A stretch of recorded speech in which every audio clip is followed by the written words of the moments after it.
Dhe nëse po kërkojnë zhbllokim vazhdimisht, a duhet të ndrohet kandidatja, pra a duhet të ndrohet zonja Haxhiu nga vetëvendosja? Për vetëvendosjen, e pyet vetëvendosjen, drejta e propozimit i takon partisë fituese, ajo ka bërë një propozim dhe ne si partnerët e koalicionit, më thëmë kështu, jemi pro të gjithë 7 nga deputetët tonë të grupit multietnik që ta votojnë kandidatën e propozimit. Të tjerat nuk janë Vazhdimisht promotohet zhvillimi i kuvendit, a do të ketë, a mund të jetë? Mund të them që propozimi i takon lëvizjes së vendosje, ajo ka bërë propozimin e saj dhe ne të tjerë si partnerët e koalicionit jemi në rregull me propozimin e Alberin Haxhi për kryetaret e kuvendit dhe do ta votojmë. A ka 4 votat që janë bërë mesazhe? A ke lexuar mesazhin? Jo, çfarë ka qenë si? A ke lexuar mesazhin? Lexoj mesazhin.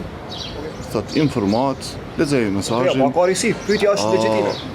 Qëllimi ka qenë dhe mund të jetë prapë që ata dëshirojnë të jenë pjesë me votin e tyre në një proces në mënyrë që të krijohet ideja që ka në koalicion.